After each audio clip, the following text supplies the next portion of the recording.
Hey guys, welcome back to another video, and in today's video we are doing the Shiny Secrets review for the 16th of February 2022. The new PTB came out yesterday for the Ring chapter. It looks very good. We can't play that in consoles unfortunately, but it still looks really fucking good. Like the aesthetics and visually it looks great. She's cool. The power's okay. It looks like a chase game isn't very strong. It's mainly just about map pressure and like getting around the map, really, I guess. So, I guess I'm going to turn this down just slightly. There you go. Okay, we're going to get started, I think. First of all, we have Make Your Choice, which is a pig perk, and I'm going to say this off the bat, because the tome this time is for the pig and tap, I will say if you're doing the challenges and you want to do like get through the archives and stuff, then you'll need this, because I think there's a challenge for this week specifically with this perk, hence why they brought it out.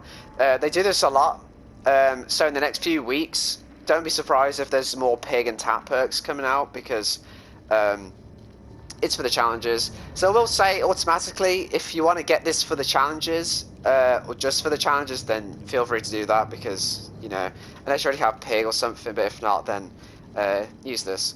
But anyway, basically every time someone gets rescued and you're at least 32 meters away from the hook, Make Your Choice will trigger and it will make the rescuer scream and will apply the I was going to say exhausted then.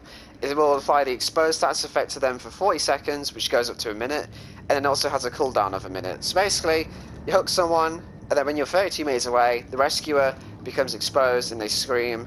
That's good as well, because depending on the survivors, you can tell which survivor it is that's exposed by the sound of their scream. Like if everyone's playing a different survivor, it'll make it a lot easier. But the thing with a lot of exposed perks like Haunted Grounds and things is that if they see they're exposed, chances are they're going to hide, or they're going to stealth, or, you know, they're just going to run away from you. Depends what killer you're using this with. I will say the high mobility killers probably benefit from this the most. Hag, Spirit, Wraith, Demo, all benefit from this, but I think, you know, a lot of killers can just benefit from this anyway. It's a good down. It does mean that you can't really, like, when I use this perk, the problem I find is that, like, you're kind of forced to get value out of it. Like, if you're trying to just, if you like start a chase of someone and then make choice triggers, you have to leave that chase to go get that down because you feel like you have to. So, I think in that sense it's a bit eh. Also, the cooldown is the same as the exposed duration, so you have to wait a while before you can get it to trigger again. And of course, you have to be a certain distance away. I do like that it does promote you to get away from the hook for it to work, so that's kind of good. Other than that, I think it's okay. I think, again, I will just recommend it this week just because there's challenges associated with it, so I completely get that. Some people don't have pig or this perk and they just want to get it for like the archive challenges, but it's not too bad. It's okay. Like, again, those killers I mentioned are probably the best ones to use this with. Other than that, it's not too bad, I guess, but I don't know. I don't really use it much. Next up, we have Off the Record, which is a Zarina perk, and this one I've talked about a couple times, so I won't really stay on it for very long. Basically, I don't think it's very good. I think it's kind of niche. It's like not terrible, but there's a better perk for it. Basically, once you get rescued or you escape from the hook yourself, it activates, and then while it is active, your aura will not be shown to the killer, and the grunts of pain get completely silenced. All I'll say is that Iron Will is probably a better fit for this. However, I do like the kind of niche thing of this. You get 80 seconds of no aura reveals, which I guess is good, but I don't really see many people use barbecue nowadays, or much aura perks, because, you know, I feel like these days everyone's got a sweat for some reason. But as well as the grunts of pain is okay, but I will just say that Iron Will is honestly a better fit for this. I think this one is just kind of meh. It's meh. Next up we have Appraisal, which is a LED perk, and this one has the thing to do with chests, like Plunderer's Instinct and Ace in the Hole. Basically, you get 3 tokens at the start of the trial, and then once a chest has already been opened, you can use up a token to rummage through it, and then it basically gives you a second item. You can only do 1 rummage per chest, and also I think it makes, yeah, it does say, you rummage through the chest faster by default. So yeah, again, this one's pretty niche. It's good. I think you can use this with Ace in the Hole. Actually, I don't know if you can. Pardon me. Because I think Ace in the Hole applies to items that you get out of chests just by searching the chest. I don't know if it mentions rummaging or not, so I don't know if that would work. But you could definitely use this with Plunderers, which reveals chest auras to you. So, you know, if you got a thing for items or something, you're a hoarder like I am, then that's good. This is also good to use, like, again, Ace in the Hole or Plunderers. It's good to use on new characters. If you want to just get a bunch of items early on, like, as you're leveling them up, or before you level them up, then this is a good idea as well. Keep in mind, like, Distortion, there's no way to get your tokens back, so, you know, make sure you know what you're doing and stuff before you rummage. I mean, you know, you'll get the same thing every time. I've only used this a few times. The items aren't usually great. I don't think I've had anything more than a green. I don't even know if I've had a green at all yet.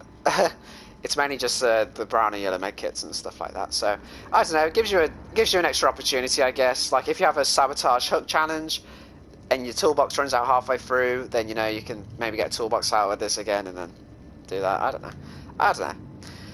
And finally, we have Shadowbourne, which is a Wraith perk, and this one is a weird one because it's basically an FOV slider as a perk. It increases your field of view by 9 degrees. But it says that there, but at tier 3 it's 15 degrees, which is pretty crazy. It doesn't stack with FOV increases, so monitor and abuse, and I think that's it. This one is kind of preference. It's like, it's a weird feeling when you start using it. I used to have a phase where I use this on every killer because it makes you feel faster, and also you can see around corners a little bit, like if survivors try and hide in the corners of buildings. Or like, you know, when they like run into a room and then they just crouch by the door and then wait for you to walk in, and like sometimes you'll see them doing that, you know what I mean? So this one's preference. It is a bit weird on Nurse especially. It's good on Nurse, it's very good on Nurse, but it's gonna probably give you motion sickness if you're adjusted to how the killer FOV normally is. You'll feel the difference the second the trial starts. You're like, holy shit. It is very addicting though, because again, like I said, it does feel nice to just have that extra field of view. So you might struggle to take this off. But again, I think the thing I will say is just it's preference. It's like, if you think it will help, great. If you like how it looks, great. If you think it's going to give you motion sickness from killers like Nurse, then maybe not. And if you think it's going to mess with like your muscle memory of the field of view and stuff like that, which is understandable, then maybe not. Personally, I don't really use this anymore. Like I said, I used to use this on literally every killer I had, but I don't really use it now. I do use it on, I can't remember who it was. Oh no, it's not Shadowbourne, it's Monitor and Abuse. Yeah, so I don't really use this now, but, you know, it's okay. And again, it is weird that we have a perk for an FOV slider instead of just adding an FOV slider in the game, but I don't know. Which one should I think you buy from the Shrine this week? I will say make your choice, again, because not only is it actually a good perk, and it's actually kind of decent and gets you value sometimes, even though it does have its issues like I mentioned, it does have a appearance in the archive challenges, so if you want to get it just for that, I get that, and you know, feel free to do that. Other than that, maybe Appraisal, because again, like I said, if you've got like a new character you're trying to main, and you want to just get a bunch of items to stack up, then this will be good for that. You can combo this with Plunderers. Ace in the Hole, I don't know about that, so let me know if that does work or not. I'm not sure if it does. Yeah, the other two are, again, Shadowbourne, maybe if you're interested, but I wouldn't say off the record at all, really. So guys, that's going to do it from me. I hope you enjoyed, I hope you found this useful, and I will see you in the next one.